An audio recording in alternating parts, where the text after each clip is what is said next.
وَلْتَكُن مِّنكُمْ أُمَّةٌ يَدْعُونَ إِلَى الْخَيْرِ وَيَأْمُرُونَ بِالْمَعْرُوفِ وَيَنْهَوْنَ عَنِ الْمُنكَرِ وَأُولَئِكَ هُمُ الْمُفْلِحُونَ۔ برادران اسلام، دینی بھائیوں، نوجوان دوستوں، قابل احترام بزرگوں، قابل احترام ماں اور بہنوں، عزیز بچوں، رمضان کا یہ مہینہ اپنی برکتوں سے، اپنی سعادتوں سے، اپنی نوازشات سے لدا ہوا ہم سے گزر رہا ہے۔ عشرہ اولا یعنی پہلا عشرہ ختم ہو گیا، دوسرے عشرے کے وسط میں، درمیان میں ہم ہیں، اور بہت جلد تیسرا عشرہ شروع ہو جائے گا، دوسرا عشرہ بھی ختم ہو جائے گا، اور دیکھتے ہی دیکھتے ہم ماہ رمضان کو الوداع کہیں گے۔ آخری لمحات ماہ رمضان کے آ جائیں گے، اور اسی کے ساتھ ساتھ ہم اور آپ ماہ رمضان مکمل کر چکیں گے، شوال کی پہلی تاریخ، اور اس کے بعد عید کی، زکوٰۃ الفطر کی، اور پھر اس کے بعد عید کی تیاریاں کر رہے ہوں گے۔ یہ وقت کی تیزی، جو بڑی تیزی کے ساتھ وقت گزر رہا ہے، یہ تیزی ہم سے اس بات کا مطالبہ کر رہی ہے، اس بات کا تقاضا کر رہی ہے کہ ہم بہت تیز ہو جائیں، بہت زیادہ محنتی ہو جائیں، تاکہ وقت جو تیزی سے گزر رہا ہے اس سے بھرپور کمحقو فائدہ اٹھا سکیں۔ اللہ کے نبی صلی اللہ علیہ وسلم نے جب مہینہ شروع نہیں ہوا تھا، شروع ہونے والا تھا، یا مہینہ شروع ہو چکا تھا، یعنی ماہ رمضان داخل ہو چکا تھا، رمضان کا ہلال ہو چکا تھا، چاند ہو چکا تھا، اس وقت نبی کریم صلی اللہ علیہ وسلم نے صحابہ کرام کو، اور پھر ظاہر ہے کہ ہم سب کو، پوری امت کو، ہم لوگوں کو، اور قیامت تک آنے والی ساری نسلوں کو، سبھی لوگوں کو یہ پیغام دیا تھا کہ آپ نے آغاز میں جب یہ بات فرمائی تھی، اتاکم شہر رمضان شہر مبارک، لوگوں ایک مہینہ تمہارے اوپر آ رہا ہے، یا ایک مہینہ تمہارے اوپر آ چکا ہے، اور وہ مہینہ بابرکت مہینہ ہے، شہر مبارک، مبارک مہینہ ہے، بابرکت مہینہ۔ اسی لیے امت کے علماء سے جب فتویٰ پوچھا گیا کہ رمضان کو رمضان مبارک کہنا چاہیے یا رمضان کریم کہنا چاہیے، تو اہل علم نے کہا کہ رمضان مبارک تو کتاب اللہ میں، اللہ کے نبی صلی اللہ علیہ وسلم کی سنت میں ثابت ہے، اور اس میں جو قدر کی رات ہے، اس رات کو اللہ تعالیٰ نے مبارک رات کہا ہے، تو مہینہ مبارک ہے، رات مبارک ہے، بابرکت رات ہے، اس لیے اس کا نام مبارک تو ہے، اس کی صفت مبارک تو ہے، اس کو رمضان مبارک تو کہا جائے گا، شب مبارک تو کہا جائے گا، لیکن رمضان کریم نہیں کہہ سکتے ہیں اس کو۔ کیا وجہ ہے؟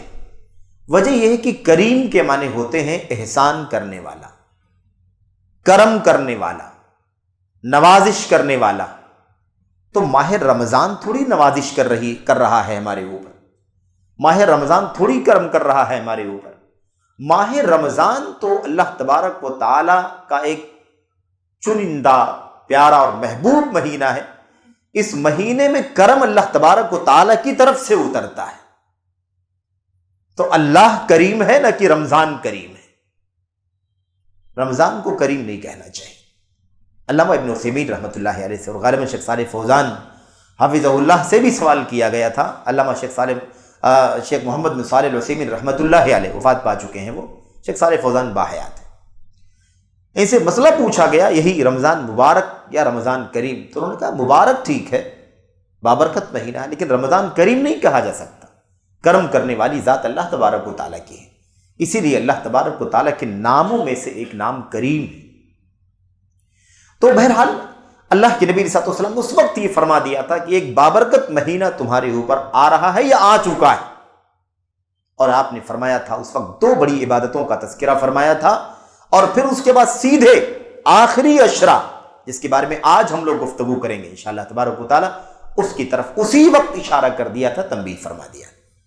آپ نے فرمایا تھا اس مہینے کے روزے کو اللہ تبارک و تعالی نے تمہارے اوپر فرض کر دیا ہے، اور اس میں اللہ تبارک و تعالی نے عبادت رکھی ہے فرض نمازوں کے علاوہ، جس کو ہم قیام کہتے ہیں، قیام اللیل رکھا ہے، اور اس کا حکم یہ ہے کہ وہ تطوع ہے، یعنی سنت، نفل ہے۔ یہ دو باتیں اللہ کے نبی نے بیان فرمائی، رمضان کی آمد پر یہ دو باتیں بیان فرمائی کہ ایک عبادت فرض ہے، دوسری عبادت سنت ہے، نفل ہے، اور اس کے بعد سیدھے اللہ کے نبی صلی اللہ علیہ وسلم نے اسی وقت جب رمضان کے شروع پر گفتگو فرمائی تھی، رمضان کے آغاز کا تذکرہ فرمایا تھا، اسی وقت اللہ کے نبی صلی اللہ علیہ وسلم نے کیا کہہ دیا تھا؟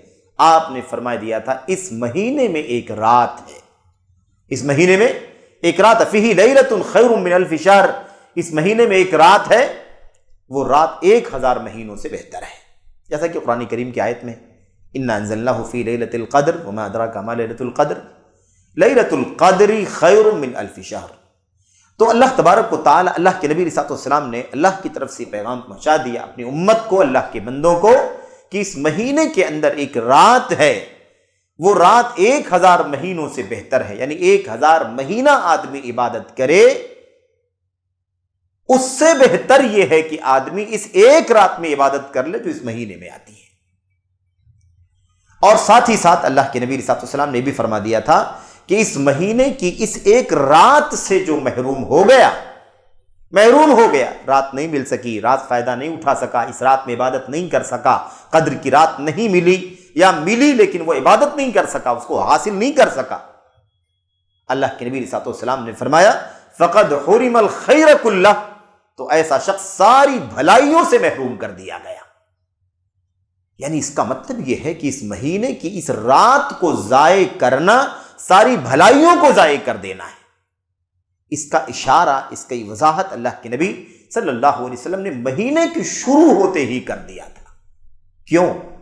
اس لیے کہ یہ سیام کے ساتھ مہینہ گزارتے رہو، قیام کے ساتھ مہینہ گزارتے رہو، لیکن یاد رکھو کہ یہ رات بڑی اہم ہے، اور یہ پہلے عشرے میں نہیں ہے، دوسرے عشرے میں نہیں ہے، تیسرے عشرے میں 5 طاق راتوں میں سے کوئی ایک رات ہے جس کے بارے میں حتمی طور پر نہیں کہا جا سکتا کہ یہ فلاں رات ہے، تو اس کے لیے ابھی سے تیار رہو۔ تو آغاز میں ہی اس بات کا پیغام کہ لوگوں، ایک رات بڑی اہم ہے، جو اس سے محروم کر دیا گیا، ساری بھلائیوں سے محروم کر دیا گیا، اور ماہ رمضان کی اس رات سے وہی محروم کیا جاتا ہے اللہ تبارک و تعالیٰ کے یہاں جس کے نصیب میں، جس کے مقدر میں اللہ تبارک و تعالیٰ نے محرومی لکھ دیا ہو، اور جو بدقسمت ہو اللہ تبارک و تعالیٰ کے ہاں وہی شب قدر کی عبادت سے محروم ہوتا ہے۔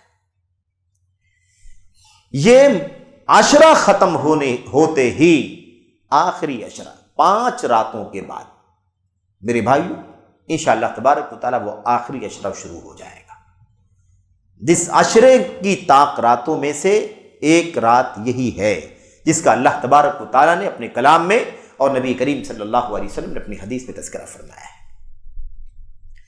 تو آخری عشرہ بڑا اہم ہے، آپ اس کا ایک اندازہ لگائیں، اور ماہ رمضان کا ایک پیغام لیں، ایک پیغام دے رہا ہے ماہ رمضان کے عشرے ہمیں پیغام دے رہے ہیں۔ کیا؟ اللہ کے نبی صلی اللہ علیہ وسلم کے بارے میں ام المؤمنین عائشہ صدیقہ رضی اللہ تعالی عنہا بیان فرماتی ہیں، کہتی ہیں کان النبی صلی اللہ علیہ وسلم، یا کان رسول اللہ صلی اللہ علیہ وسلم یجتہد فی رمضان ما لا یجتہد فی غیرہ۔ صحیح مسلم کی روایت میں نبی کریم صلی اللہ علیہ وسلم رمضان میں اتنی محنت کرتے تھے کہ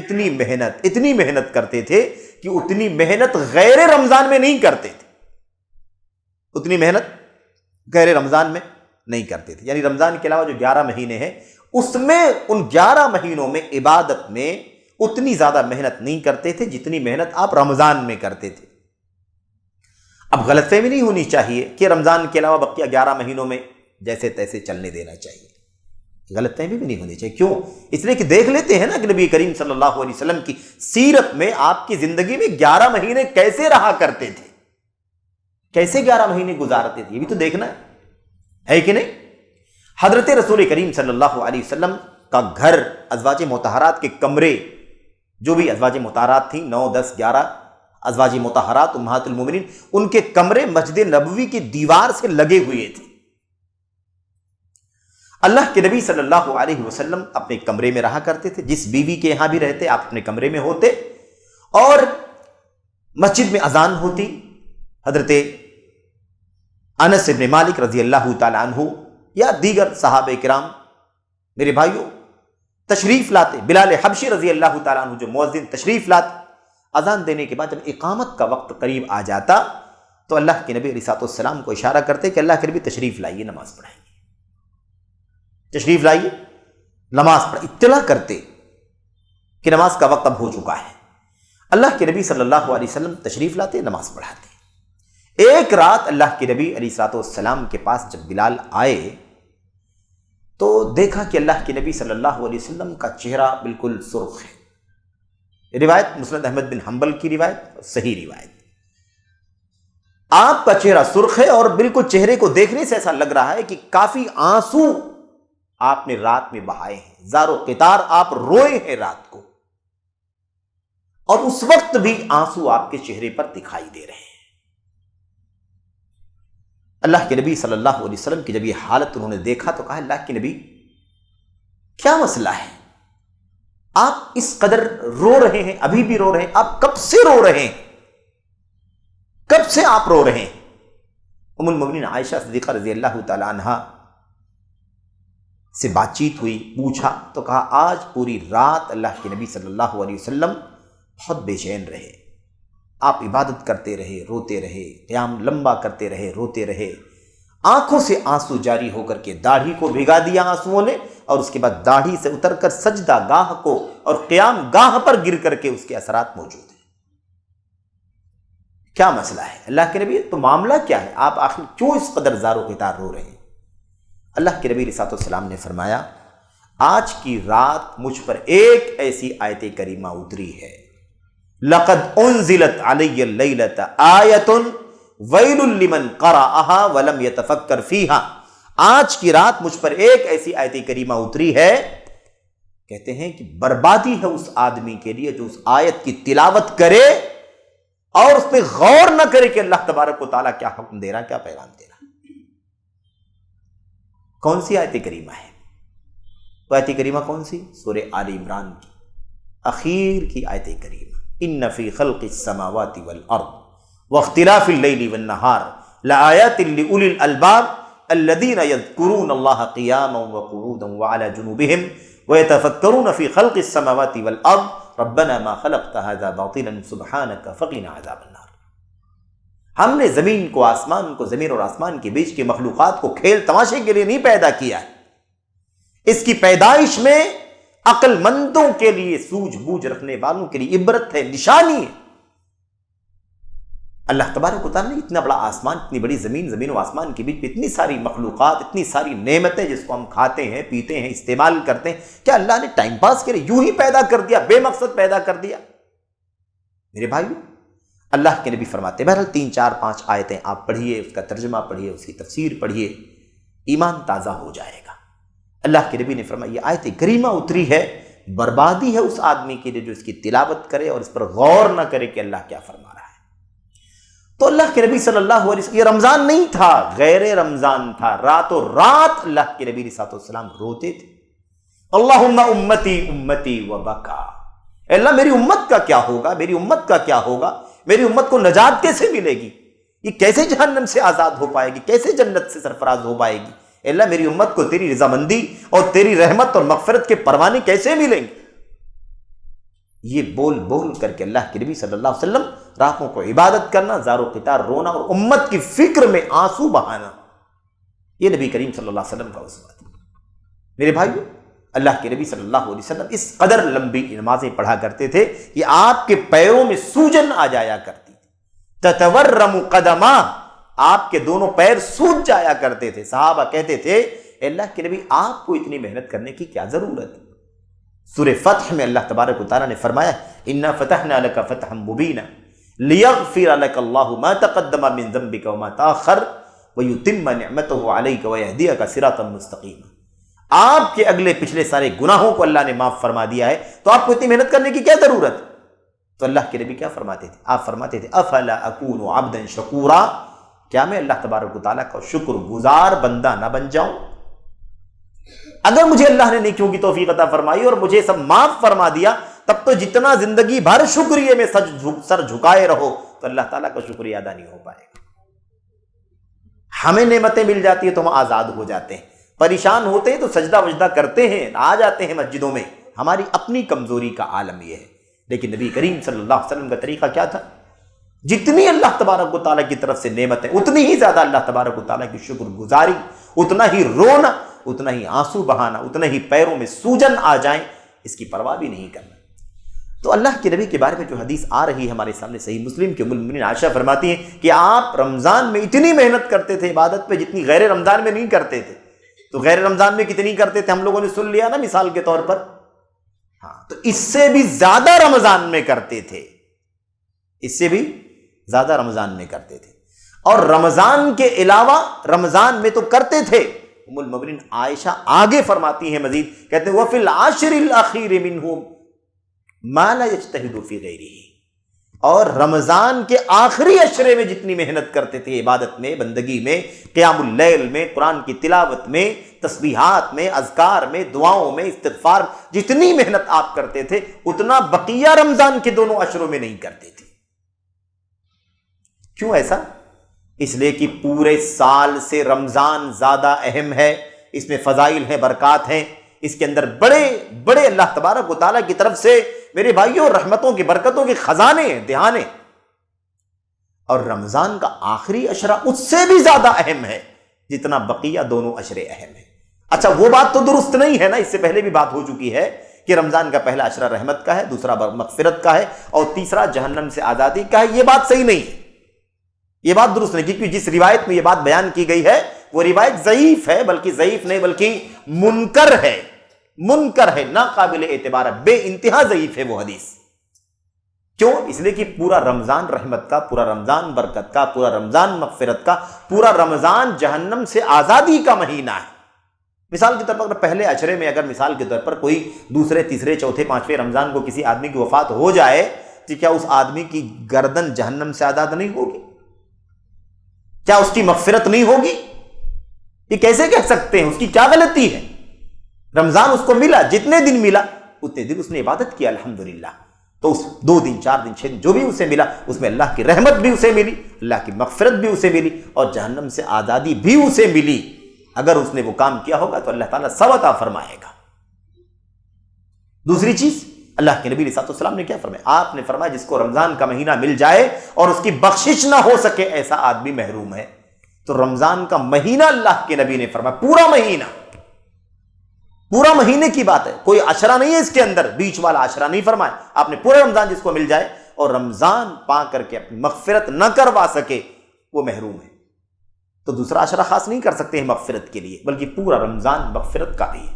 اور اللہ کے نبی کی حدیث ہے کہ ہر رات اللہ تبارک و تعالیٰ نہ جانے کتنوں کی گردنوں کو جہنم سے آزاد کرتا ہے، اللہ ہی جانتا ہے کتنوں کو آزاد کرتا ہے، تو ہر رات ہی معاملہ ہوتا ہے۔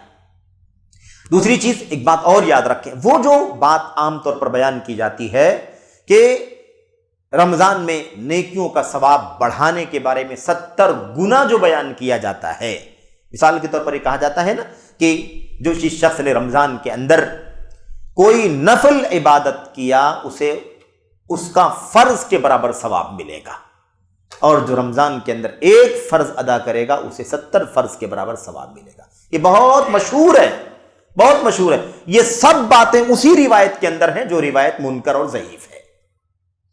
پہلا عشرہ، دوسرا تیسرا والی بات، اور یہ نفل کا ثواب فرض کے برابر، ایک فرض کا ثواب 70 فرض کے برابر، یہ ساری باتیں کہاں ہیں؟ یہ ساری باتیں ایک ہی حدیث کے اندر ہے، اور روایت کیا ہے؟ وہ حدیث موضوع ہے، منکر کے درجے میں ہے۔ تو یہ بات بالکل صحیح نہیں۔ اچھا تب کتنا ثواب دیتا ہے اللہ تبارک و تعالیٰ؟ جتنا مرضی وہ اللہ تبارک و تعالیٰ دیتا ہے۔ ہم نے کیوں طے کر لیا؟ ہم نے کہاں سے بنا لیا کہ اللہ فرض کا، نفل کا ثواب فرض کے برابر دے گا؟ اللہ تعالیٰ نہ جانے کتنا ثواب دے سکتا ہے، نفل کا نہ جانے کتنا دے سکتا ہے، فرض کا نہ جانے کتنا دے سکتا ہے۔ اللہ کے خزانے میں کوئی کمی نہیں، ہم کو اس کو محدود کرنے کی کوئی گنجائش نہیں۔ تو ہمیں کیا دیکھنا ہے؟ ہمیں یہ دیکھنا ہے، آپ سوچئے کہ عام حالات میں جتنی محنت کرتے تھے اس سے زیادہ رمضان میں کہ 2 اشروں میں جتنی محنت کرتے تھے عبادت میں، اس سے زیادہ آخری اشرے میں کیا کرتے تھے۔ کیوں؟ اس لیے کہ میرے بھائیوں، وقت جتنا زیادہ اہم ہو، جتنا زیادہ قیمتی ہو، اور جتنا زیادہ وہ قیمتی وقت کم ہوتا چلا جائے، اتنی ہی زیادہ محنت بڑھا دینے کی ضرورت ہوتی ہے۔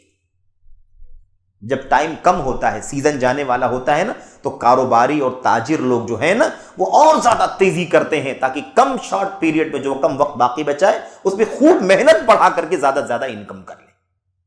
میرے بھائیوں، اس سے مختلف مسئلہ نہیں ہے۔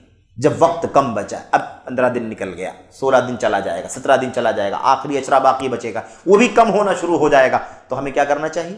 ہمیں خاص طور پر اس کی قدر کرنی چاہیے، اس لیے بھی کہ آخری اشرے کا درجہ پہلے دونوں اشروں سے کئی گنا اونچا ہے، کئی گنا فضیلت، اتنی بڑی فضیلت ہے شب قدر کی وجہ سے کہ اس میں شب قدر ہے۔ اچھا، ایک بات اور آپ جان لیں، کسی بھی وقت کی فضیلت یا کسی بھی جگہ کی فضیلت دین میں، اسلام میں، ہمارے اللہ تبارک و تعالیٰ نے جو دین ہم کو عطا فرمایا، اس دین کے اندر کسی بھی زمان کی فضیلت یا کسی بھی مکان کی فضیلت، جگہ کی یا وقت کی فضیلت صرف اسی وجہ سے اسلام میں ہوتی ہے کہ اس میں اللہ تعالیٰ کی بندگی اور اللہ کی عبادت کا، نیکی کا کام کیا جاتا ہے۔ اس کے سوا کسی جگہ کی فضیلت کے لیے، کسی وقت کی فضیلت کے لیے کوئی دوسری وجہ نہیں ہو سکتی ہے۔ میرے بھائی، اس مسجد کی فضیلت کیوں ہے؟ اس لیے کہ اللہ تعالیٰ کی بندگی کی جگہ، یہاں رکوع ہوتا ہے، یہاں سجدہ ہوتا ہے، یہاں قیام ہوتا ہے، یہاں نماز پڑھی جاتی ہے، یہاں قرآن کی تلاوت ہوتی، یہاں ذکر و اذکار ہوتا ہے، یہاں دین کے علم کے حلقے قائم کیے جاتے ہیں، اس لیے اللہ کا گھر ہے، یہ افضل جگہ ہو گئی۔ وقت کی فضیلت کس بنیاد پر ہوتی ہے؟ اسی لیے کہ اس وقت میں اللہ تبارک و تعالیٰ کی عبادت و بندگی کا کام ہو رہا ہے، تو جس وقت میں جتنا زیادہ اللہ کی بندگی کا کام ہوگا اتنا ہی زیادہ وہ وقت دوسرے وقتوں سے زیادہ اہم ہوگا۔ اب آخری اشرہ دونوں اشروں سے زیادہ اہم ہے، اس کی وجہ کیا ہے؟ اس کی وجہ یہی ہے کہ آخری اشرے میں جتنی عبادتیں اللہ تبارک و تعالیٰ کی ہیں اتنی عبادتیں کسی اور اشرے میں نہیں ہیں اور بقیہ دنوں میں بھی نہیں ہیں، اس لیے آخری اشرے کا درجہ بہت اونچا ہے۔ اب آپ سوچ لیجئے، اس کے اندر سب سے اہم چیز یہ ہے میرے بھائیوں کہ آخری اشرے میں شب قدر ہے۔ شب قدر کی وجہ سے اس آخری اشرے کی 10 راتوں کو، اور 10 راتوں میں خاص کر کے پھر طاق راتوں کو ہم پوری رات جاگ کر کے عبادت کرتے ہیں، اور ایک رات کا درجہ یہ ہے کہ 1000 مہینوں سے زیادہ مقام ہے اس کا۔ 1000 مہینے 83 سال 4 مہینے بنتے ہیں، 83 سال 4 مہینے بنتے ہیں۔ مجلس میں جو لوگ بیٹھے ہوئے ہیں، ہمارے بزرگ بھی اس کے اندر ہیں، میں نہیں سمجھتا کہ کس کی کتنی، مجھے نہیں معلوم کتنی عمر ہے، لیکن 80 85 84 83 سال کی عمر والے ڈھونڈیں گے تو آپ کو ملیں گے، 2 4 پورے محلے میں 4 6 لوگ 8 لوگ ملیں گے۔ ایک رات کی اتنی فضیلت اللہ نے رکھ دی ہے کہ اس ایک رات کی عبادت آدمی کر لے تو اس کو 83 سال 4 مہینے عبادت کرنے کا اجر و ثواب ملے گا۔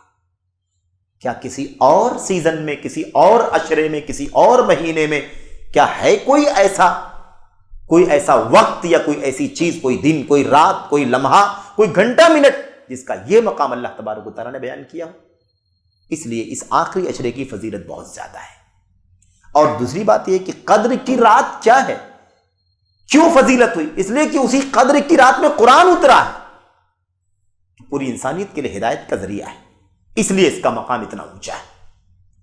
تو اب ہمیں یہ بات سمجھ میں آ گئی کہ یہ رمضان ایک پیغام دے رہا ہے، پورا رمضان اہم ہے دوسرے دنوں سے، رمضان کا آخری اشرہ اہم ہے رمضان کے بقیہ پہلے دوسرے اشروں سے، کیونکہ وقت بھی کم ہے اور اہم ہے، فرصت تھوڑی ہے، غنیمت سمجھنے کی ضرورت ہے۔ میرے بھائیوں، یہ پیغام دے رہا ہے کہ اس زندگی سے بھی فائدہ اٹھا لو، کیونکہ زندگی کی مدت بھی بہت تھوڑی ہے۔ ہماری اور آپ کی زندگی کی مدت کتنی ہے؟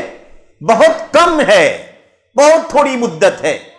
اللہ تبارک و تعالیٰ قرآن کریم میں فرماتا ہے کہ دنیاوی زندگی آخرت کے مقابلے میں بہت تھوڑی ہے۔ تو ہماری اور آپ کی زندگی اب دیکھنے کے لیے میرے بھائیوں 100 سال، 80 سال، 90 سال، 75 سال، 60 سال، 40 سال، 30 سال، 35 سال، اس سے کم زیادہ انسان کو عمر اللہ تبارک و تعالیٰ دیتا ہے، مردوں کو بھی عورتوں کو بھی، لیکن کسی کو ضمانت نہیں ہے نا کہ 100 سال تک وہ زندہ رہے گا۔ اگر 100 سال بھی کوئی زندہ رہے، 100 سال، یا یہودیوں کو اللہ تبارک و تعالیٰ نے فرمایا تھا کہ اگر تم میں سے کسی کو 1000 سال کی عمر مل جائے گی تب بھی اس کے بعد اسے مرنا ہی ہے، مرنے سے کوئی روک نہیں سکتا۔ تو کتنی بھی عمر لمبی مان لیں، 1000 سال بھی مان لیں، تو 1000 سال کی عمر کو اگر آخرت کے مقابلے میں رکھ کر کے دیکھیں گے تو کچھ بھی حیثیت نہیں ہے اس کی۔ تو زندگی بڑی مختصر ہے۔ جیسے ہم اللہ کا پیغام، رمضان یہ پیغام دے رہا ہے کہ عام حالات سے رمضان بڑا قیمتی ہے، اس سے فائدہ اٹھا لو، رمضان کے 2 اشروں سے زیادہ قیمتی آخری اشرہ ہے، اس سے خاص طور پر فائدہ اٹھا لو۔ تو یہ پیغام دے رہا ہے کہ تمہاری زندگی آخرت کے مقابلے میں بہت تھوڑی ہے، اس زندگی سے فائدہ اٹھا لو، ورنہ پھر زندگی جب نہیں رہے گی تو پھر تمہیں عمل کرنے کا موقع نہیں ملے گا۔ کیوں؟ اس لیے کہ دنیوی زندگی عمل کی زندگی، الیوم عمل ولا حساب وغدا حساب ولا عمل۔ آج میرے بھائیوں یہ عمل کی جگہ ہے، عمل کا ٹائم ہے، ہم عمل کر لیں۔ اللہ حساب نہیں لے رہا ہے دنیوی زندگی کے اندر، اور مر جائیں گے ہم، دنیا سے چلے جائیں گے تو وہ یوم الحساب ہوگا، حساب و کتاب کا دن ہوگا، وہاں عمل کرنے کا موقع نہیں دیا جائے گا، وہاں حساب و کتاب لیا جائے گا، کیا کر کے آئے ہو، اچھا یا برا، اس کا صلہ ہم کو دیا جائے گا۔ تو یہ پیغام ہے رمضان کا، آخری اشرے کا پیغام ہے کہ زندگی بھی بڑی مختصر ہے، آخری اشرہ قیمتی ہے، اس کے لمحات تھوڑے ہیں۔ یہ پیغام دے رہا ہے کہ تمہاری زندگی بہت تھوڑی ہے، تو اپنی زندگی سے بھی فائدہ اٹھا لو۔ میرے بھائی، آخری اشرے کے احکام، آخری اشرے کے مسائل کیا ہیں؟ آخری اشرے کے احکام مسائل کے حوالے سے اللہ کے نبی صلی اللہ علیہ وسلم کی حدیث تو ہمارے سامنے آ گئی۔ دوسری حدیث ہمیں دیکھنا ہے، صحیح بخاری مسلم وغیرہ کی، جس میں اللہ کے نبی علیہ الصلوۃ والسلام کے بارے میں حضرات صحابہ کرام، صحابیات فرماتی ہیں، اذا دخل العشر الاخیر، جب آخری اشرہ شروع ہو جاتا تو نبی کریم صلی اللہ علیہ وسلم کی حالت کیا ہوتی تھی؟ آپ صلی اللہ علیہ وسلم، وہی مشہور حدیث، احیا اللیل وایقظ اہلہ وشد المئزر۔ نبی کریم صلی اللہ علیہ وسلم کا معمول یہ ہوتا تھا کہ جیسے آخری اشرہ شروع ہوتا تھا تو آخری اشرہ شروع ہوتے ہی، اس کے داخل ہوتے ہی، نبی کریم صلی اللہ علیہ وسلم کا معمول یہ ہو جاتا تھا کہ آپ عبادت کرنے کے لیے پورے طور پر چوکس ہو جایا کرتے تھے، پورے طور پر۔ شد المئزر، شد المئزر، آپ اپنا ازار مضبوط باندھ لیتے تھے، اپنا ازار مضبوط باندھ لیتے تھے۔ اس کا کیا مطلب ہے؟ اس کا مطلب کیا ہے؟ اس بارے میں محدثین نے اس کا 2 معنی بتلایا ہے۔ ایک معنی تو یہ ہے کہ اس میں یہ اشارہ کیا جا رہا ہے کہ جیسے ہم اردو میں کہتے ہیں نا، کمر کس لینا، کمر کس لینا، یعنی کیا مطلب؟ فلاں کام کے لیے کمر کس لینا، یعنی فلاں کام کے لیے پورے طور پر تیار ہو جانا، سارا کام چھوڑ چھاڑ کے فلاں کام کرنے کے لیے تیار ہو جانا، اسی کے لیے لگ جانا۔ کہتے ہیں کہ ایک معنی تو اس کا یہ ہے، اپنے ازار کو مضبوط باندھ لیا، یعنی کمر کس لیا، یعنی تیار ہو گئے، اب آخری اشرے کی عبادت میں آپ لگ جائیں گے، یہ معنی ہے۔ دوسرا معنی محدثین کہتے ہیں اس کا معنی یہ نہیں ہے، اس کا معنی یہ نہیں ہے، بلکہ اس کا معنی کیا ہے؟ اس کا معنی یہ ہے کہ جیسے آخری اشرہ شروع ہوتا تو نبی کریم صلی اللہ علیہ وسلم عبادت کرنے کے لیے، راتوں رات جاگنے کے لیے، شب قدر کو ڈھونڈنے کے لیے، تلاش کرنے کے لیے اتنی عبادت کرتے تھے کہ اپنی بیویوں سے بھی علیحدگی اختیار کر لیتے تھے۔ اپنی بیویوں سے، ازواج مطہرات سے کیا کرتے تھے؟ آپ الگ تھلگ ہو جاتے تھے، ایک اشرہ آپ علیحدہ ہو جاتے تھے، صرف عبادت میں لگے رہتے تھے۔ یہ اس کا معنی ہے، اور یہی معنی صحیح ہے، یہی معنی صحیح ہے، یہی معنی راجح ہے۔ اچھا، کیوں ایسا؟ کیوں وہ معنی صحیح نہیں کہ آپ تیار ہو جاتے تھے، کمر کس لیتے تھے؟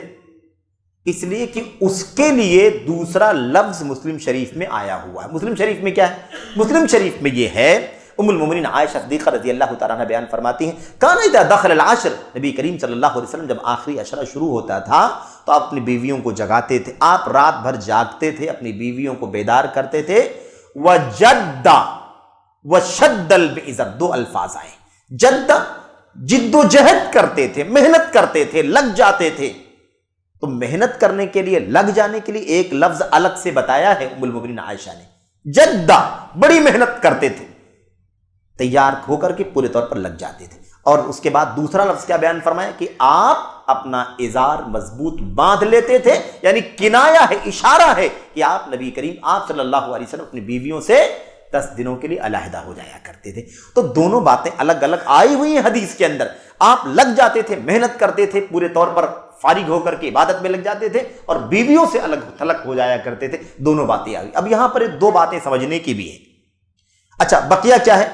اللہ کے نبی کی حدیث، جب آخری عشرہ شروع ہوتا تو ایک بات تو یہ ہو گئی، یہ کمر کس لینے والی بات، بیویوں سے الگ ہو جانے والی۔ دوسری بات ہے کہ آپ اپنی رات کو زندہ کرتے تھے، احیا لیلہ، رات کو زندہ کرتے تھے، یعنی رات کو جاگتے تھے۔ لیکن جاگنے کا مطلب رت جگہ نہیں ہے کہ ہم جاگ کر کے گزار دیں۔ اور معذرت کے ساتھ عام طور پر جو ممبئی شہر کا یا دیگر علاقوں کا زیادہ علم نہیں ہے، لیکن عام طور پر جو ماحول مسجدوں کا ہوتا ہے قدر کی راتوں میں یا طاق راتوں میں، میرے بھائی عام طور پر لوگ جو ہے نا اس کا صحیح استعمال نہیں کر پاتے ہیں، صحیح استعمال نہیں کر پاتے ہیں۔ رات کا جو 5 گھنٹے 6 گھنٹے 7 گھنٹے 8 گھنٹے کا جو ٹائم ہوتا ہے مثال کے طور پر، اس کا صحیح استعمال نہیں کر پاتے الا ماشاء اللہ۔ میرے بھائیو، کوئی بیٹھا ہے بات چیت کر رہا ہے، کوئی گروپ بنا کر کے گپ شپ کر رہا ہے، کوئی موبائل پر لگا ہوا ہے، کوئی کاروبار کی بات چیت کر رہا ہے، کوئی مثال کے طور پر کھانے مطلب چائے پانی اور ناشتے وغیرہ کے انتظام میں لگا ہوا ہے۔ اس طرح سے لوگ کیا کرتے ہیں؟ اس طرح سے لوگ جاگ کر کے پوری رات گزار دیتے ہیں۔ اس کو جاگنا نہیں کہتے ہیں۔ اللہ کی کتاب میں، نبی کی سنت میں، صلی اللہ علیہ وسلم کی حدیثوں میں زندگی نام ہے ایمان کا۔ زندگی کس کو کہا گیا ہے؟ ایمان کو زندگی کہا گیا ہے۔ قرآن و سنت کے اندر توحید کو زندگی کہا گیا ہے، عبادت کو زندگی کہا گیا ہے، حق کو زندگی کہا گیا ہے۔ میرے بھائیو، تو زندگی کا مطلب صرف جاگنے کا نہیں کہ رات جاگ چکے، جاگتے رہیں۔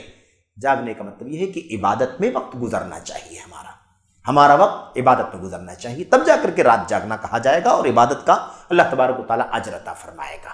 دوسری چیز، اللہ کے نبی علیہ الصلوۃ والسلام اپنے بیویوں کو جگاتے تھے۔ یہ ہماری بھی یہ میرے بھائیو ذمہ داری ہے کہ ہم صرف نکل کر کے مسجد میں پہنچ جائیں اور جیسے تیسے گھر میں کیا ہے نہیں ہے ہم اس کی فکر نہ کریں، یہ اچھا نہیں ہے۔ یہ بھی سنت ہے نبی کریم صلی اللہ علیہ وسلم کی۔ اپنی بیویوں کا بھی اہتمام ہونا چاہیے، بچوں کا بھی اہتمام ہونا چاہیے، بچوں کو ساتھ لے کر کے آیا جائے۔ جو بچے مسجد میں آ سکتے ہوں، عبادت کر سکتے ہوں، کھیل تماشا نہ کرتے ہوں، ان کو لایا جائے، ساتھ پہ رکھا جائے، تاکہ ان کو بھی عادت لگے، ان کو بھی رات کی قدر کی رات یا طاق راتوں کی عظمت کا احساس ہو کہ کس طرح سے لوگ لگ کر کے عبادت کر رہے ہیں۔ اور بیویوں کو جگانا، نبی کریم صلی اللہ علیہ وسلم کی اپنی سنت تھی، ام المومنین عائشہ بیان فرماتی ہیں، کہتی ہیں کہ جب نبی کریم صلی اللہ علیہ وسلم رات کو اٹھ کر کے عبادت کرتے، عام حالات میں بھی آپ جب رات کو عبادت کرتے تو جب آپ تہجد پڑھتے، جس کو قیام اللیل کہتے ہیں، رمضان میں تراویح کہتے ہیں، جب یہ آپ پڑھ لیتے، وتر باقی بچتی، تو نبی کریم صلی اللہ علیہ وسلم اپنی بیوی کو جگاتے ہیں، عائشہ اٹھو نماز کے لیے کھڑی ہو جاؤ، فجر میں ابھی وقت ہے لیکن اٹھو، کچھ رات میں نفلی عبادت کرو، اٹھاتے تھے۔ یہ طریقہ تھا نبی کریم صلی اللہ علیہ وسلم کا۔ اور خود دوسری روایت میں اللہ کے نبی نے فرمایا ہے، رحم اللہ امرأن رحم اللہ امرأتن، اللہ کی رحمت ہو اس مرد کے اوپر جو رات کو اٹھ کر کے عبادت کرے اور اپنی بیوی کو جگائے، اگر وہ نہ اٹھے تو پانی کے چھینٹے مار کر کے اس کو جگائے تاکہ وہ اٹھ کر کے عبادت کرے۔ اور اللہ کی رحمت ہو اس بیوی کے اوپر جو اٹھے عبادت کرے، اور اس کا شوہر اگر سو رہا ہو تو اپنے شوہر کو جگائے، نہ اٹھے تو پانی کے چھینٹے مار کر کے اس کو اٹھائے۔ میرے بھائی، یہ سنت ہے نبی کریم صلی اللہ علیہ وسلم۔ تو یہ ذمہ داری ہے ہماری کہ اپنے بال بچوں کی بھی فکر کریں، ان کی عاقبت کی فکر کرنا بھی ہماری ذمہ داری ہے۔ وہ بھی عبادت کریں، وہ بھی جاگیں، وہ بھی قرآن پڑھیں، وہ بھی تلاوت کریں۔ یہ ہماری ذمہ داری ہے کہ ہم اس کے لیے کوشش کریں، اپنی ذمہ داری ادا کریں۔ بہرحال تو یہ ہے نبی کریم صلی اللہ علیہ وسلم کا طریقہ۔ اچھا، اب میں یہ کہہ رہا تھا کہ آخری عشرے میں نبی کریم صلی اللہ علیہ وسلم کا طریقہ یہ تھا، آپ کی جاگنے کا، عبادت کرنے کا۔ نبی کریم صلی اللہ علیہ وسلم کے بارے میں یہ تو ہم جانتے ہیں کہ اللہ کے نبی علیہ الصلوۃ والسلام رمضان اور غیر رمضان میں 11 رکعت سے زیادہ نہیں پڑھا کرتے تھے۔ تو ہمیں چاہیے کہ ہم قیام اللیل، تہجد یا تراویح کے اعتبار سے، اس حیثیت سے 11 رکعت سے زیادہ نہ پڑھیں، لمبی پڑھیں لیکن زیادہ نہ پڑھیں۔ قیام اللیل جو ایگزیکٹ ایک نفلی عبادت کا نام ہے، یہ مقید نامزد نفلی عبادت کا نام ہے، کیونکہ نفلی نمازوں کی 2 قسمیں، ایک نفلی نمازیں وہ ہیں جو نامزد ہیں، نامزد جیسے نمازوں کے پہلے اور بعد میں جو نمازیں ہم پڑھتے ہیں، 2 رکعت 4 رکعت ہے نا، فجر سے پہلے 2 رکعت، ظہر کے پہلے بعد میں، ایسے ہی مغرب کے بعد میں، عشاء کے بعد میں، یہ جو ہم پڑھتے ہیں ان سنتوں کا اسپیشلی کیا ہے؟ اسپیشلی نام ہے جس کو سنن رواتب کہا جاتا ہے۔ ایسے ہی یہ قیام اللیل ہے، اسپیشل نماز ہے میری بھائیوں۔ ایسے ہی آپ دیکھیے چاشت کی نماز باقاعدہ ایک نام ہے۔ تو یہ وہ نفلی نمازیں ہیں جن نمازوں کو ہم مطلق نہیں بلکہ مقید سنت کہتے ہیں، اور ان مقید سنتوں کے علاوہ، مقید نفلی نمازوں کے علاوہ ایک مطلق یعنی آزاد نوافل ہیں۔ آزاد، ہم چاہے جب 2 رکعت پڑھ لیا کریں، چاہے جب 4 رکعت پڑھ لیا کریں، نمازوں کے پہلے پڑھ لیا کریں، نمازوں کے بعد پڑھ لیا کریں، جو سنتیں ہیں اس کے علاوہ۔ تو اس اعتبار سے عام مطلق نفل کے اعتبار سے آپ پڑھیں، کوئی بات نہیں ہے اس کے بعد، لیکن تراویح کے طور پر، قیام اللیل کے طور پر، یا جس کو ہم صلاۃ اللیل کہتے ہیں، یا مثال کے طور پر ہم تہجد کہتے ہیں، اس نام پر ہمیں چاہیے کہ ہم 11 رکعت سے زیادہ نہ پڑھیں، 11 رکعت زیادہ نہ پڑھیں، کیونکہ اللہ کے نبی کی سنت۔ ام المؤمنین عائشہ فرماتی ہیں کہ آپ نہیں پڑھتے تھے اس سے زیادہ، کم کرتے تھے لیکن زیادہ نہیں کرتے تھے۔ ابو داؤد کی روایت میں اللہ کے نبی علیہ السلام کے بارے میں صحابہ بیان فرماتے ہیں، کہتے ہیں آپ کا جو معمول تھا رات کی نماز پڑھنے کا، رات کی نماز پڑھنے کا جو معمول تھا وہ کیسا تھا؟ 4 و 3، 4 و 3، نمبر 2 6 و 3، نمبر 3 9 و 3، 8 و 3، اور نمبر 4 10 و 3۔ یہ نبی کریم صلی اللہ علیہ وسلم کا معمول تھا۔ کیا مطلب ہے اس کا؟ 4 اور 3، 4 اور 3 یعنی 2 رکعت پڑھنا اور اس کے بعد 3 رکعت وتر پڑھنا، کل کتنی رکعت ہو جائے گی؟ 7 رکعت۔ یہ کم سے کم معمول ہے نبی کریم صلی اللہ علیہ وسلم کا، آپ اتنا بھی پڑھا کرتے تھے۔ تو ہم نے عرض کیا ام المؤمنین عائشہ نے بھی کیا فرمایا ہے؟ آپ 11 رکعت سے زیادہ رمضان ہو یا غیر رمضان نہیں پڑھا کرتے تھے، زیادہ نہیں پڑھتے تھے لیکن کم پڑھا کرتے تھے۔ کم کا معمول ہے نبی کریم صلی اللہ علیہ وسلم کی زندگی میں۔ تو ایک طریقہ کیا تھا؟ 4 و 3، 4 اور 3 یعنی 7 رکعت۔ دوسرا معمول کیا تھا؟ 6 و 3، 6 اور 3، 6 اور 3 کتنا ہو جائے؟ 9 رکعت۔ یہ بھی اللہ کے نبی کے معمول میں تھا۔ چوتھا معمول کیا تھا؟ 8 و 3، 8 اور 3، جو ہم عام طور پر پڑھتے ہیں 11 رکعت۔ ایک معمول اور تھا 10 و 3، 10 اور 3، 10 اور 3، یہ بھی اللہ کے نبی کا معمول تھا۔ لیکن معمول میں جو 11 رکعت کے علاوہ 2 رکعت اس میں 13 رکعت آ رہی ہے نا، اس 13 رکعت میں 2 رکعت وہ ہے، وضاحت ہے مسلم شریف کی بالکل صحیح، مطلب مسلم شریف کی روایت جو صحیح روایت ہے اس کے اندر وضاحت ہے کہ یہ جو 13 جوڑا جا رہا ہے، 13 رکعت کا ذکر اس میں بھی ہے۔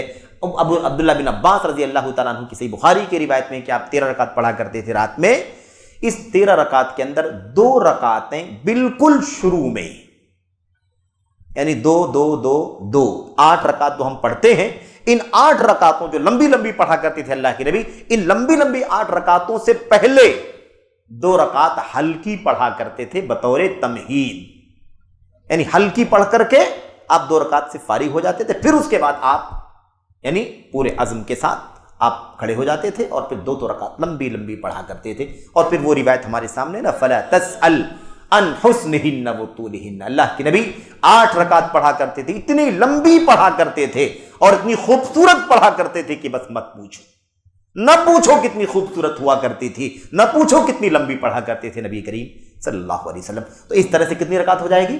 کل 13 رکعت ہو جائے گی۔ تو یہ سمجھ کے رکھنا ہے، 7 9 11 اور 13 یہ نبی کریم صلی اللہ علیہ وسلم کا معمول تھا۔ اس لیے جھگڑا وگڑا نہیں ہونا چاہیے، اگر کبھی 7 پڑھ لے تو کوئی مسئلہ نہیں ہے، 9 پڑھ لے تو کوئی مسئلہ نہیں ہے۔ یہ ہم نے جو ایک بالکل 8 اور 11 طے کر کے بیٹھے ہوئے کبھی کم زیادہ نہیں کرتے، یہ بھی نہیں مناسب ہے، اس کے خلاف بھی کبھی کرنا چاہیے۔ جو سنتیں ہیں ہر سنت زندہ ہونی چاہیے، ہر سنت زندہ ہونا چاہیے، ہر سنت پر عمل ہونا چاہیے۔ تو ایسا نہیں ہونا چاہیے کہ اس میں اختلاف پیدا ہو جائے۔ ایسے وتر کا مسئلہ ہے، اس میں بھی کبھی کوئی جھگڑا ہو جاتا ہے، 3 رکعت وتر پڑھنی ہے تو 2 سلام سے پڑھنا ہے، 1 سلام سے پڑھنا، لوگ جھگڑا کر لیتے نہیں، 1 سلام سے، کوئی کہتا 2 سلام سے ہی پڑھنا ضروری ہے، 1 سلام سے پڑھنا جائز ہی نہیں ہے، اور کچھ لوگ کہتے ہیں 1 سلام سے ہی پڑھنا، 2 سلام سے پڑھنا درست نہیں ہے۔ یہ سب غلط ہے، سب صحیح نہیں ہے، شدت نہیں ہونی چاہیے۔ جب ساری سنتیں اللہ کے نبی کی صحیح حدیثوں کے اندر موجود ہیں تو ہمیں کیا حق پہنچتا ہے کہ ہم ایک کا پابند بنا دیں دوسرے سے منع کریں؟ تو پھر نفلی چیزوں میں ہم شدت برتیں گے تو پھر تو گنہگار ہو جائیں گے، کیونکہ نفلی چیزوں کے اندر جو آسانیاں اللہ کی طرف سے رکھی ہوئی ہیں ان آسانیوں پر ہمیں عمل کرنا چاہیے۔ تو یہ چیز ہے۔ بہرحال یہ ہو گئی بات. تو عرض کر رہا تھا کہ ان راتوں میں، آخری عشرے کی راتوں میں آپ لمبا لمبا قیام کریں، لمبا جتنا آپ کو یاد ہے سب آپ پڑھیں، ہے نا، سب پڑھیں، کوئی بات نہیں. ہر رکعت میں آپ سب دہرائیں. ضروری نہیں کہ سب کو 10-5 پارے یاد ہو نا، ہو سکتا ہے کسی کو 1 پارا یاد ہو، کسی کو آدھا پارا یاد ہو، کسی کو 2 پارا یاد ہو، کسی کو اس سے بھی کم یاد ہو، 10 ہی 5 سورتیں یاد ہو، کوئی بات نہیں. وہی دہرائے، بار بار دہرا کر کے لمبی رکعت پڑھے. پھر دوسری رکعت میں خوب لمبا لمبا پڑھے، وہی دہرا کر کے پڑھے، کوئی مسئلہ نہیں. کیونکہ قیام لیل لمبا ہونا ضروری ہے، لمبا ہونا ضروری، اسی لیے قیام کہا گیا ہے اس کو. یہ نہیں کہا گیا کہ لمبا سجدہ والی نماز، لمبا رکوع والی نماز، کیونکہ اصل کیا ہے؟ قیام لمبا ہونا. اور فضیلت بھی یہی ہے. اللہ کے نبی سے پوچھا گیا، اللہ کے نبی سب سے فضیلت والی نماز کون سی؟ ای الصلاۃ افضل، سب سے فضیلت والی نماز کون سی ہے؟ اللہ کے نبی نے فرمایا طول القنوت، جس نماز میں لمبا قیام ہوتا ہو. تو بہرحال یہ ہمیں عبادت کرنی چاہیے. اس آخری عشرے میں جو مزید جو احکام ہیں، ان احکام میں ایک ابھی یہ ختم ہو جائے، یہ جو قدر والی رات کا مسئلہ ہے. اس رات، اس عشرے کے اندر، پورے عشرے میں اللہ کے نبی علیہ الصلوۃ والسلام کو میں آپ کو بتاؤں کہ اللہ کے نبی علیہ الصلوۃ والسلام کو اللہ تبارک و تعالیٰ کی طرف سے یہ بات بتلائی گئی تھی کہ آخری عشرے کی وہ کون سی رات ہے جو قدر کی رات ہے. آپ کو اس کا علم دیا گیا تھا، آپ کو بتلایا گیا تھا، لیکن امت کے اختلاف کی وجہ سے اسے اٹھا لیا گیا. دیکھو جھگڑا کتنا خطرناک ہوتا ہے، اختلاف کتنی بڑی لعنت ہے، کتنی بڑی نحوست ہے کہ اختلاف کی وجہ سے اتنی بڑی نعمت اٹھا لی گئی. اللہ کے نبی صلی اللہ علیہ وسلم صحیح بخاری کی روایت میں فرماتے ہیں کہ مجھے اللہ کی تبارک و تعالیٰ نے بتلایا تھا کہ رات کون سی ہے قدر کی، اور میں نکلا کہ چلو اپنے ساتھیوں کو بتلا دوں. کہتے ہیں راستے میں دیکھا فتلاح رجلان یا یحتقان، 2 لوگ آپس میں جھگڑا کر رہے تھے. وہ اس سے اپنا حق مانگ رہا تھا، وہ اس سے اپنا حق مانگ رہا تھا، یعنی آپس میں دونوں ایک دوسرے کے حق کے بارے میں جھگڑ رہے تھے ایک دوسرے سے. کہتے ہیں میں ان کے بیچ میں گیا کہ ان کے جھگڑے کو حل کر دوں، اور اسی بیچ میں اللہ تبارک و تعالیٰ نے وہ میرے حافظے سے نکال دیا کہ رات کون سی. اب میں ایک نقطے پر نہیں وہ کر سکتا ہوں کہ وہ 21ویں کہا تھا اللہ نے، کہ 23ویں کہا تھا، 25ویں کہا، 27ویں کہا، 29ویں کہا، مجھے کچھ بھی یاد نہیں رہ گیا کہ کون سی رات تھی. اس لیے 5 راتیں ان میں تم تلاش کرو. اللہ کے نبی نے فرمایا عسیٰ ان یکون فیہ خیر لکم، یہ جو بھلا دیا گیا ہے رات قدر کی کون سی ہے، اس میں بھی تمہارے لیے رحمت ہے، اس میں بھی تمہارے لیے بھلائی ہے. کیوں؟ اس لیے کہ 5 راتیں ہم جب جاگ لیں گے، عبادت کر لیں گے، ہے کوئی ایک رات قدر کی، تو قدر کی رات کا ثواب تو ہمیں مل ہی جائے گا، اور بقیہ 4 راتیں جو محنت کریں گے کیا وہ ضائع ہو جائے؟ نیکیاں ضائع نہیں ہوتی ہیں. فَمَن يَعْمَلْ مِثْقَالَ ذَرَّةٍ خَيْرًا يَرَهُ، ایک ذرہ بھی نیکی کا ہوگا اپنی آنکھوں سے انسان دیکھے گا، اور اللہ تبارک و تعالیٰ جذبہ دیکھتا ہے. تو ایک بات تو یہ ہے کہ قدر کی رات ہمیں اللہ تبارک و تعالیٰ کی طرف سے اٹھا لے گیا اس کا علم، اور یہ ہمارے لیے بہتر ہے کہ ہم نیکیاں کریں، 5 راتیں ہم جاگیں. اب اللہ کے نبی صلی اللہ علیہ وسلم کا طریقہ یہ تھا کہ آپ شب بیداری کرتے تھے، جاگتے تھے، قدر کی تلاش کرتے تھے، اور اللہ کے نبی نے حکم بھی دیا التمسوها فی العشر الاواخر من رمضان، اسے رمضان کے آخری عشرے میں تلاش کرو. پھر آپ نے فرمایا التمسوها فی الوتر من العشر الاواخر من رمضان، اسے آخری عشرے کی طاق راتوں میں سے تلاش کرو، کوئی نہ کوئی ایک رات ہے. آپ سوچیں کہ اس آخری عشرے کی کے جو احکام اور مسائل ہیں، اس کا ایک حصہ یہ ہے کہ اللہ کے نبی صلی اللہ علیہ وسلم اس رات کی تلاش کرنے کے لیے اعتکاف کی عبادت کیا کرتے تھے. اعتکاف کی عبادت، اعتکاف کیا کرتے تھے. اور جب اللہ کے نبی کو نہیں بتایا گیا تھا کہ وہ رمضان میں ہے تو رمضان کے کس عشرے میں ہے، پہلے میں ہے، دوسرے میں ہے، تیسرے میں ہے، نہیں بتایا گیا تھا، تو پہلے اللہ کے نبی علیہ السلام نے پہلے عشرے میں عبادت کیا، اعتکاف کیا. پہلے عشرے میں بھی اعتکاف کیا نبی کریم صلی اللہ علیہ وسلم نے. پھر بعد میں آپ کو یہ اللہ کی طرف سے امکان ہوا، امید ہوئی کہ دوسرے عشرے میں ہے، تو آپ نے دوسرے عشرے میں بھی اعتکاف کیا. اور پھر اس کے بعد جب آپ کو پتہ چلا کہ نہیں وہ آخری عشرے میں ہے، تو اللہ کے نبی علیہ السلام نے آخری عشرے میں اعتکاف کیا. اللہ تبارک و تعالیٰ قرآن کریم میں فرماتا ہے وَلَا تُبَاشِرُوهُنَّ وَأَنْتُمْ عَاكِفُونَ فِي الْمَسَاجِدِ، اپنی بیویوں سے صحبت نہ کرو اس حال میں کہ تم مسجدوں میں اعتکاف کیے ہوئی. تو قرآن کریم کے اندر اعتکاف کی عبادت کا نام لیا گیا. اور اللہ کے نبی صلی اللہ علیہ وسلم کے بارے میں ام المؤمنین عائشہ صدیقہ رضی اللہ تعالیٰ عنہ بیان کرتی ہیں، کہتی ہیں کان النبی صلی اللہ علیہ وسلم یعتکف فی العشر الاخیر من رمضان حتی توفاہ اللہ تعالی ثم اعتکف ازواجہ من بعدہ. صحیح بخاری میں اللہ کے نبی علیہ السلام کے بارے میں فرماتی ہیں ام المؤمنین عائشہ رضی اللہ عنہا کہ نبی کریم صلی اللہ علیہ وسلم ہر سال آخری عشرے میں اعتکاف کرتے تھے، یہاں تک کہ نبی کریم صلی اللہ علیہ وسلم کو اللہ تبارک و تعالیٰ نے وفات دے دی، یعنی وفات تک آپ آخری عشرے میں اعتکاف کرتے رہے۔ اور پھر اس کے بعد کہتے ہیں ثم اعتکف ازواجہ من بعدہ، اور آپ صلی اللہ علیہ وسلم کی وفات کے بعد آپ کی بیویاں بھی اعتکاف کرتی رہیں، بیویاں بھی اعتکاف کرتی رہیں۔ اچھا، بیویاں اعتکاف کہاں کریں گی؟ یعنی خواتین اعتکاف کہاں کریں گی؟ مائیں بہنیں اعتکاف کہاں کریں گی؟ مائیں بہنیں بھی مسجدوں ہی میں اعتکاف کریں گی جیسے مرد اعتکاف مسجدوں میں کرتے ہیں، کیونکہ اعتکاف کی عبادت مسجد سے جڑی ہوئی ہے، یہ عبادت مسجد کے سے الگ ہو ہی نہیں سکتی۔ مسجد سے الگ ہو کر کے اعتکاف کی عبادت کا تصور ہی نہیں کیا جا سکتا ہے۔ اعتکاف کا جو لفظ ہے نا، لفظ، اس لفظ میں یہ چیز داخل ہے کہ مسجد سے چپک کر کے رہ کر کے عبادت کرنا ہے۔ تو مسجد کے باہر چلے جائیں گے تو اعتکاف نہیں رہے گا۔ اعتکاف کا مطلب مسجد کو لازم پکڑنا، عبادت کے لیے، بندگی کے لیے، خاص مدت میں، خاص دنوں میں اللہ تبارک و تعالیٰ کی مسجدوں میں سے کسی مسجد کو لازم پکڑ لینا، یہ ہے اعتکاف۔ اور اعتکاف کا سب سے بڑا مقصد کیا ہے؟ سب سے بڑا مقصد اعتکاف کا یہ ہے کہ اللہ تبارک و تعالیٰ کی طرف سے وہ فضیلت والی رات جو 1000 مہینوں سے بہتر ہے، اس رات کی فضیلت کو حاصل کیا جائے، اسی کی تلاش کرنے کے لیے نبی کریم صلی اللہ علیہ وسلم اعتکاف کیا کرتے تھے۔ اعتکاف کی فضیلت میں کوئی الگ سے حدیث تو نہیں ہے، یا حدیث کوئی صحیح حدیث نہیں ہے الگ سے، لیکن اعتکاف کی فضیلت کے لیے یہی کافی ہے کہ اللہ نے قرآن کریم کے اندر اسپیشلی اس کے احکام اپنی عبادت اپنی کتاب میں بیان فرمائے ہیں۔ اگر وہ اہم نہیں ہوتا، وہ عبادت اہم نہیں ہوتی، اس کی فضیلت نہیں ہوتی، تو قرآن کریم میں اللہ تبارک و تعالیٰ اتنی تاکید سے، اتنی وضاحت سے اس کے احکام کیوں بیان فرماتا؟ اور اگر وہ عبادت اہم نہ ہوتی، اس کی فضیلت نہ ہوتی، تو نبی کریم صلی اللہ علیہ وسلم زندگی بھر اعتکاف کیوں کرتے؟ یہ اس بات کے لیے کافی ہے کہ اعتکاف کیا ہے، یہ بڑی اہم عبادت ہے۔ اور اعتکاف کے بارے میں خیر بہت سارے احکام اور مسائل ہیں، ان ساری باتوں میں اگر ہم داخل ہوں گے تو وقت بہت زیادہ ہو جائے گا، لیکن جو موٹی باتیں ہیں صرف ہمیں سمجھنا ہے۔ اعتکاف کے بارے میں سب سے جو اہم مسئلہ ہے وہ یہی ہے میرے بھائیوں کہ عورتیں مرد سب کے سب مسجدوں میں ہی اعتکاف کریں گے۔ اعتکاف نفلی عبادت ہے، نہ مرد پر واجب ہے نہ عورت پر واجب ہے، واجب ہے ہی نہیں، اور واجب جب نہیں ہے، فرض نہیں ہے، تو پھر کفایہ ہے یا فرض عین ہے، یہ موضوع ہی سے خارج ہے، فرض ہی نہیں ہے، واجب ہی نہیں ہے، تو پھر یہ بات کرنا بیکار۔ کیوں؟ اس لیے کہ بہت سارے ہمارے بھائی کیا سمجھتے ہیں، کہتے بھی ہیں کہ پورے محلے میں کچھ نہ ہو تو کم سے کم 1-2 آدمی کو تو اعتکاف کرنا ہی چاہیے، ورنہ پورا محلہ گنہگار ہوگا۔ اس عقیدے کی وجہ سے گنہگار ہوگا، کیونکہ یہ عقیدہ نہیں اللہ تبارک و تعالیٰ کی کتاب میں، نبی کی سنت۔ اس کو لوگوں نے کیا بنا دیا ہے؟ کفائی عبادت، بلکہ فرض کفایہ جیسا بنا دیا ہے کہ نہیں کچھ بھی ہو جائے۔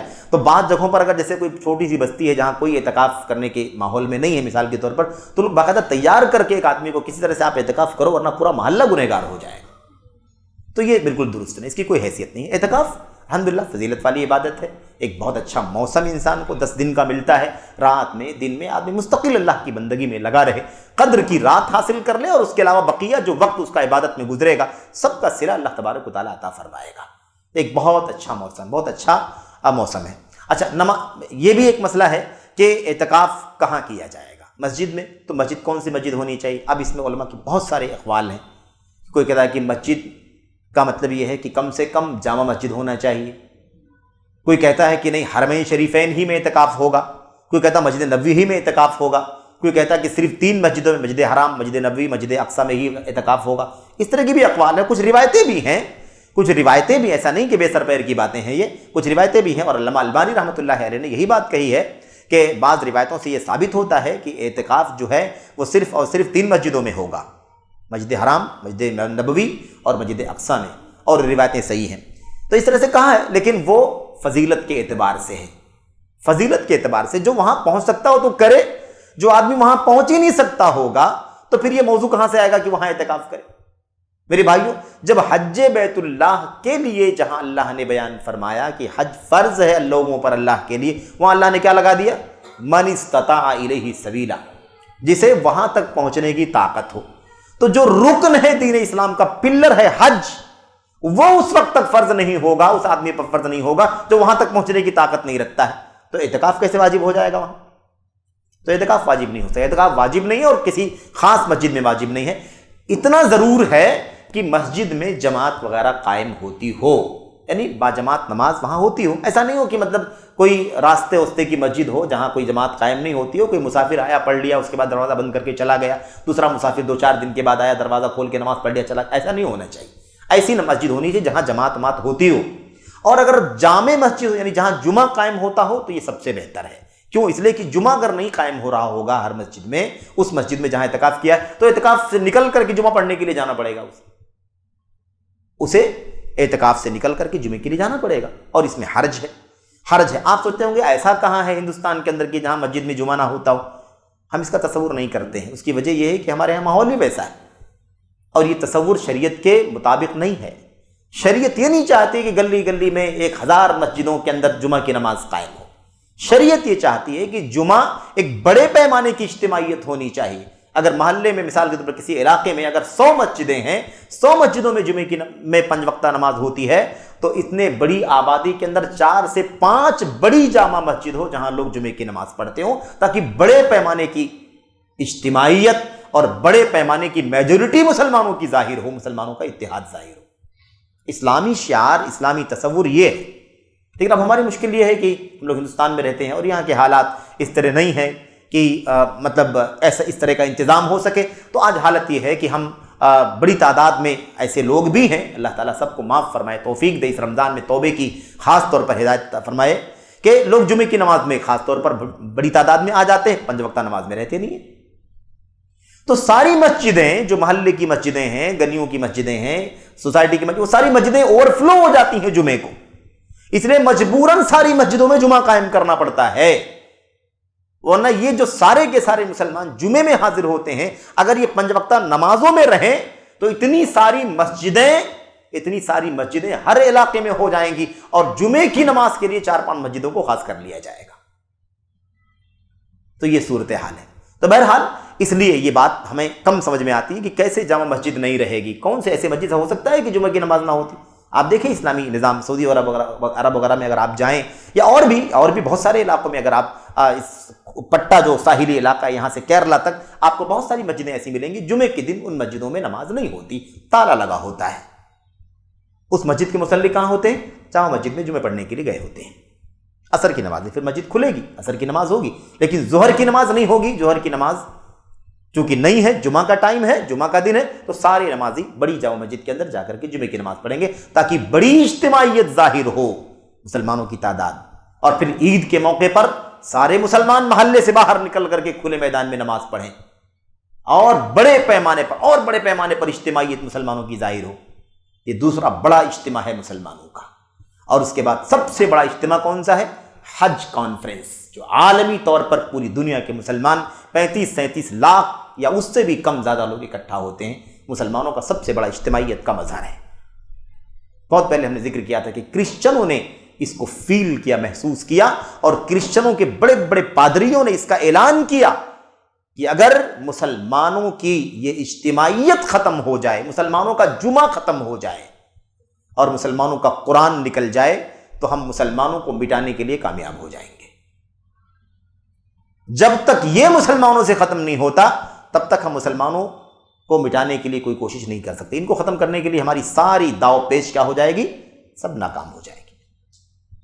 بہرحال تو یہ ہے اعتکاف کرنے کے لیے خاص بات یہ ہے کہ اعتکاف مسجد میں ہوگا، اور اعتکاف میں کب معتکف میں کب جائے، اعتکاف کب شروع کرے کب ختم کرے، اس سلسلے میں جو خاص بات ہے، یہ باتیں اس لیے آپ سے ذکر کی جا رہی ہیں کیونکہ اگلی جب ملاقات ہوگی آپ سے تو آخری عشرہ شروع ہو چکا ہوگا، اور رمضان کی 22ویں تاریخ 23ویں تاریخ ہو چکی ہوگی. اس لیے سارے مسائل ابھی سرسری طور پر ذکر کیے جاتے ہیں. اور ختم کر رہا ہوں میں انشاءاللہ 2-4 منٹ میں. اعتکاف آدمی کب کرے؟ 20واں رمضان مکمل ہو جائے. 20 رمضان مکمل ہو گیا، غروب آفتاب کے ساتھ میں افطار کر لیا. اب چونکہ 21ویں شب لگ چکی ہے، آدمی کو چاہیے کہ جو کچھ بھی اس کا سامان وغیرہ ہے، بستر وغیرہ، وہ لے کر کے مسجد میں داخل ہو جائے، مسجد میں چلا جائے وہ، اور عشاء کی نماز پڑھے، تراویح پڑھے، جو بھی ہے، رات میں جو کچھ پڑھنا ہے پڑھے. اس فجر کی نماز پڑھ کر کے اپنے معتکف میں، یعنی وہ جو گھیر دیا جاتا ہے، خیمہ بنا دیا جاتا ہے تاکہ آدمی علیحدہ رہ کر کے عبادت کرے، اس کو ڈسٹرب نہ ہو ادھر ادھر، اس میں فجر کی نماز کے بعد داخل ہو جائے، 21ویں شب کی شروع ہوتے ہی مسجد میں چلا جائے اور فجر کی نماز کے بعد اپنے معتکف میں جا کر کے معتکف ہو جائے۔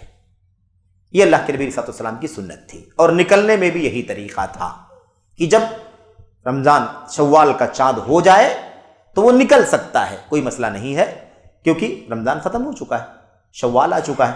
لیکن افضل اور بہتر کیا ہے؟ افضل اور بہتر یہ ہے کہ رات بھر وہیں رہے، جب فجر کی نماز پڑھ لے، عید والے دن، عید کی صبح فجر کی نماز پڑھ کر کے تب نکلے، اور اس میں بھی بہتر یہ ہے کہ نہ نکلے بلکہ وہیں سے تیار ہو کر کے عیدگاہ جائے، عید کی نماز پڑھ کر کے تب گھر جائے، یہ مطلب افضل ہے۔ ورنہ چاند ہو گیا ہے تو اب نکل کر کے اپنے گھر وہ آ سکتا ہے۔ افضل اور بہتر یہ ہے کہ فجر کی نماز کے بعد نکلے۔ یہ ہو گئی بات۔ اعتکاف کی حالت میں ظاہر ہے کہ ہے نا ہر طرح کی دنیاوی چیزیں، شہوت کی چیزیں ہے نا، جو میاں بیوی کے تعلقات ہوتے ہیں، ساری چیزیں حرام ہیں، یا شہوت کے جتنے بھی کام ہو سکتے ہیں سب کے سب کیا ہیں؟ حرام ہیں، اس کی کوئی گنجائش نہیں ہے۔ حضرت رسول کریم صلی اللہ علیہ وسلم کی سنت یہ تھی کہ آپ صلی اللہ علیہ وسلم اعتکاف میں ہوا کرتے تھے، آپ بغیر ضرورت کے مسجد سے باہر نہیں نکلتے تھے۔ اما عائشہ فرماتی ہیں کان لا یخرج من معتکفہ الا لحاجہ، دوسری روایت میں الا لحاجۃ بشریہ، یہ لحاجت انسانی ضرورت کے لیے ہی آپ اعتکاف سے باہر نکلتے تھے۔ انسانی ضرورت مطلب جیسے استنجا ہے، پیشاب ہے، پاخانہ ہے، جس کے بغیر نہیں چلنے والا انسانی ضرورت، اس کے لیے ہی اللہ کے نبی علیہ الصلوۃ والسلام اپنے اعتکاف سے نکلتے تھے آپ، ورنہ آپ اسی میں رہتے تھے۔ روایتوں میں یہاں تک موجود ہے کہ آپ کو اگر مثال کے طور پر کنگھی کرنے کی ضرورت پڑتی یا سر کے بال دھونے کی ضرورت پڑتی، تو چونکہ ہم نے عرض کیا نا کہ اللہ کے نبی کی بیویوں کے کمرے وہ مسجد نبوی سے جڑے ہوئے تھے اور کھڑکی تھی، درمیان میں کیا تھا؟ کھڑکی تھی۔ اللہ کے نبی علیہ الصلوۃ والسلام وہاں سے اپنا سر، مسجد سے اپنا سر اندر کی طرف، حجرے کی طرف کر دیا کرتے تھے، اور اللہ کے نبی کی ازواج مطہرات آپ کے سر کے بال دھو دیا کرتی تھیں اور آپ کے بالوں میں کنگھی کر دیا کرتی تھی، یعنی آپ پورے جسم کے ساتھ مسجد نبوی سے باہر نہیں نکلتے تھے۔ اس کا اہتمام ہونا چاہیے، اور اس میں سب داخل ہے، اس میں سب داخل ہے، مجبوری والے کاموں کے سوا جس کے بغیر نہیں چلے گا، پیشاب ہے، پاخانہ ہے، یا اگر کھانے کا کوئی انتظام نہیں ہے کہ کوئی آدمی لا کر کے آپ کو کھانا دے دے، تو مجبوراً آپ کو نکل کر کے کھانے کے لیے باہر جانا پڑے گا، چاہے گھر آدمی جائے یا ہوٹل میں چلا جائے، سامنے محلے میں سامنے جہاں ملتا ہے کھانا وہاں چلا جائے، یا جس کے یہاں کھانے کا انتظام وہاں چلا جائے، تو مجبوری میں نکل سکتا ہے، یا نہانے کا انتظام اندر نہیں باہر جانا پڑے، یا مثال کے طور پر مسجد جو ہے وہ جمعہ مسجد نہیں جہاں جمعے کا انتظام ہوتا ہو تو جمعہ پڑھنے کے لیے باہر نکلنا پڑے گا، تو مجبوری ایک الگ چیز ہے۔ ورنہ اور کسی کام کے لیے، چاہے وہ نیک کام کیوں نہ ہو، کسی بیمار کی دیکھ ریکھ کرنے کے لیے جانا ہو، بیمار پرسی کے لیے جانا ہو، معتکف نہیں جا سکتا۔ کسی آدمی کی وفات ہو جائے، پہچان والا ہو، دوست ہو، احباب ہو، کوئی بھی ہو، میرے بھائیو، آدمی میت کے پیچھے جنازے میں شرکت کرنے کے لیے نہیں جا سکتا، کیونکہ اعتکاف کی عبادت اس کو اس سے روکتی ہے، کیونکہ اعتکاف کہتے ہیں مسجد کو لازم پکڑ لینا، اس لیے وہ نہیں نکل سکتا ہے، اس کو یہیں رہنا ہے۔ ہاں اگر وہ اعتکاف کے وقت شرط لگا لے، اس کو ایسا اندازہ ہو مثال کے طور پر کہ میرے گھر کا کوئی بیمار ہے، میرا کوئی قریبی بہت زیادہ بیمار ہے، نازک حالت میں ہے، کوئی معاملہ ہو سکتا ہے وفات کا یا عیادت کا، ایسی کوئی نازک صورتحال پیش آ سکتی ہے، تو اعتکاف کے وقت ہی جب وہ داخل ہو رہا تھا تب وہ دل میں اس بات کی نیت کر لے اور شرط لگا لے کہ اللہ اگر کوئی میرے گھر کا یا جس کا معاملہ نازک ہے، اگر کوئی وفات کی خبر آ گئی، کوئی معاملہ ہو گیا، یا بیماری نازک بڑھ گئی، نازک صورتحال ہو گئی اور مجھے عیادت کرنے کے لیے جانا پڑے تو میں جاؤں گا، یا وفات ہو جائے گی تو میں جنازے میں شرکت کروں گا، اگر یہ شرط لگا لے تو اس کے لیے اتنی گنجائش ہے۔ لیکن کسی بھی کام کے لیے سارے دنیوی کام کاج کی شرط لگا لے، اس کی گنجائش نہیں ہے۔ جب آدمی ہر ایک کی شرط لگا لیکن میں یہ کام بھی کروں گا، میں یہ کام بھی کروں گا، میں یہ کام بھی کروں گا، اس کی گنجائش نہیں۔ تو ایسے ہی اعتکاف، اس لیے آدمی کو اعتکاف کی حالت میں کام کاج، ادھر ادھر کی ڈیلنگ کرنا، فون پر بیٹھ کر کے سارا ہینڈل کرنا، یہ سب بالکل درست نہیں ہے، کیونکہ اعتکاف کے منافی ہے یہ ساری چیزیں۔ یہ ساری چیزیں خود ایک تو سب سے پہلے اعتکاف کرنے والے کو مشغول کر دیں گی، وہ آدمی صحیح سے عبادت نہیں کر سکے گا، ہمیشہ فون آ رہا ہے، ہمیشہ فون آ رہا ہے، ہمیشہ بات چیت کر رہا ہے، تو اس کا دل وہاں لگا، وہ کیا وہ عبادت کرے گا، کیا وہ نماز پڑھے گا، کیا وہ تلاوت کرے گا؟ تو ایک تو اس کی عبادت میں خلل ہوگا، اور دوسری چیز یہ ہے کہ اس کی اس عبادت کا جو حاصل ہونا چاہیے نا، وہ حاصل بھی اس کو نہیں ہوگا، کیونکہ اس نے صحیح طور پر عبادت نہیں کیا ہے۔ تو بہرحال یہ اعتکاف کے چند مسائل تھے، اور آخری عشرے میں قدر کی راتوں کے جو مسائل ہیں، اللہ کے نبی صلی اللہ علیہ وسلم کی مشہور روایت جس میں آپ نے ام المومنین عائشہ صدیقہ نے آپ سے پوچھا تھا کہ اللہ کے نبی اگر قدر کی رات ہو، طاق رات ہو تو میں کیا پڑھا کروں، آپ مجھے کوئی دعا سکھلا دیجئے. تو آپ نے سکھایا تھا اللہم انک عفو تحب العفو فاعف عنی، اللہم انک عفو کریم تحب العفو فاعف عنی. بعض روایتوں میں کریمن بھی ہے، کریمن کے ساتھ بھی پڑھنا جائز ہے، کوئی حرج کی بات نہیں ہے. ترمذی کی روایت میں صحیح روایت جس کو علامہ البانی نے صحیح کہا ہے اس میں کریم کا لفظ بھی آیا ہوا ہے. تو بہرحال کوئی حرج کی بات نہیں ہے، اس کو پڑھیں. اور اس کے علاوہ جو بھی انسان اپنی دنیا اور آخرت کی بھلائی کے لیے، خیر کے لیے جو بھی دعا کرنا چاہتا اس کو چاہیے کہ ان دعاؤں کا اہتمام کرے. یہ ایسے موقع ہیں جن موقعوں کو انسان دوبارہ پا سکے گا نہیں پا سکے گا، زندگی اس کی وفا کرے گی نہیں کرے گی، کوئی بھی ضمانت نہیں دے سکتا ہے. اس لیے ہمیں چاہیے کہ ہم جو بھی عبادت کریں اسے آخری سمجھ کر کے کریں، آخری سمجھ کر کے کریں. یہ نہیں ہونا چاہیے کہ اب جمعہ آ رہا ہے تو اس کو الوداعی سمجھ کر کے، بہت سارے ہمارے بھائی اس کو جمعہ کو الوداعی سمجھ کر کے بڑے اہتمام سے پڑھتے ہیں. جتنی بھیڑ عام حالات میں ہوتی ہے اس کا 2-3 گنا بھیڑ بڑھ جاتی ہے. تو یہ مناسب نہیں ہے، کیونکہ الوداعی جمعہ کا اسلام میں کوئی تصور نہیں ہے. انشاءاللہ اگلی مجلس میں بات ہوگی کہ الوداعی جمعہ کہاں سے نکلا، وہ بدعت کہاں سے آئی، اور اس کے پیچھے کون سی ضعیف موضوع روایتیں ہیں، ان سب کی حقیقت کیا ہے، وہ سب انشاءاللہ بات ہوگی اگلی مجلس میں. تو الوداعی جمعہ نہیں ہے، نہ الوداعی نہ کوئی عبادت ہے اس طرح سے جیسا لوگ کرتے ہیں. اور یہ لوگ جو الوداعی جمعہ میں حاضر ہوتے ہیں وہ رمضان کے جمعے میں بھی غفلت کا شکار، پورے سال بھر کے جمعے میں بھی غفلت کا شکار. ان کے دماغ میں یہ ہوتا ہے کہ الوداعی جمعہ پڑھ لیں گے رمضان کا تو سارا بیڑا پار ہو جائے گا. یہ سب کیا ہے؟ یہ سب بدعت ہے، اس کی کوئی گنجائش نہیں ہے. مومن کا کام یہ ہے کہ مومن جو بھی عبادت کرے اسے الوداعی سمجھ کر کے کرے. ابھی ہم نے نماز پڑھی ہے عصر کی، ہمیں چاہیے تھا کہ ہم ایسے پڑھتے، اتنے اخلاص کے ساتھ، اتنی للہیت کے ساتھ، اتنے اہتمام کے ساتھ اور اتنا سنت کے اہتمام کے ساتھ، یہ سوچ کر کے کہ پتہ نہیں اس کے بعد دوبارہ اگلی نماز ہمیں ملے گی یا نہیں ملے گی، عصر کے بعد مغرب بھی ہم زندہ رہیں گے یا نہیں زندہ رہیں گے. تو ہر نماز آخری نماز سوچ کر کے پڑھے، ہر روزہ آخری روزہ سمجھ کر کے پڑھے رکھے، ہر تلاوت قرآن آخری تلاوت قرآن سمجھ کر کے اس کا اہتمام کرے. ہر عبادت کے بارے مومن کی کوشش یہ ہونی چاہیے کہ اعلیٰ سے اعلیٰ انداز میں اخلاص کا اعلیٰ معیار، سنت کا اعلیٰ معیار، اور ایسے ہی میرے بھائیو اہتمام، فکر مندی اعلیٰ انداز کی ہونی چاہیے. اس اعتبار سے کہ اگر یہی آخری نماز ہو گئی تو ایسی ہونی چاہیے کہ اللہ کی بارگاہ میں قبول ہو جائے اور ہمارے لیے مغفرت کا ذریعہ بن جائے. اس طرح سے ہمیں کرنا چاہیے.